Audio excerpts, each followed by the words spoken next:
সুখবর সুখবর সুখবর, ফাইনালি পেয়ে গেছি ফেসবুকের ফার্স্ট পেমেন্ট, শুধু ঠাকুরের কৃপায় আর তোমাদের ভালোবাসায়। দেখতেই পাচ্ছ চলে এসে মিষ্টির দোকানে, আগে ঠাকুরকে দেবো। দেখতেই পাচ্ছ এখানে অনেক ধরনের মিষ্টি আছে, আর দাদার কাছ থেকে মিষ্টি নিলাম কেন সবাইকে দেবো আমি, তো তার জন্যই অন্য ধরনের একটা মিষ্টি নিয়েছি যেটা সবাইকে দিতে পারবো।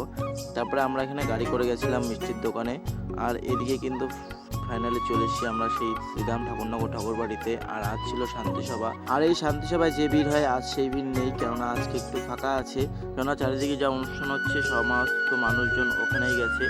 আর আজকে আমি প্রসাদটা দেবো ঠাকুরকে, তো এখানে আমি পুজো দেওয়ার আগে একটু নমস্কারও করে নেবো, তো এখানে দিয়ে দিলাম। উনি আমাদের পুজো করিয়ে দেবেন, আর সাথে আমরাও পুজো করব। অনেকদিন বাদে এভাবে পুজো করলাম আমি, কিন্তু আগে তো করিনি। তো এইভাবে পুজো করাটা আমার কমপ্লিট হয়ে গেছে। এখন দেবো প্রসাদ, তো ভিডিও ক্লিপটা তুলতে পারিনি, সবাই পুজো দিচ্ছিল আমার সাথে। আর এদিকে সবাইকে এখন প্রসাদ দেবো আমি, যেটা প্রসাদ নিয়ে এসেছিলাম সবাইকে দেওয়ার জন্য। আর তোমাদের ভালোবাসায় তোমাদের সাপোর্টে আজকে আমি এত দূর আসতে পেরেছি, আর আমার হরির কৃপায়। হরি যদি না থাকতো আমার সাথে তাহলে আমি এত দূর পৌঁছাতে পারতাম না। তার জন্যেই সবাই একবার জয় হরি বল কমেন্টে জানিও। আর মন্দিরটা দেখো কত সুন্দর লাগছে আজকে, পুরো ফাঁকা লাগছে।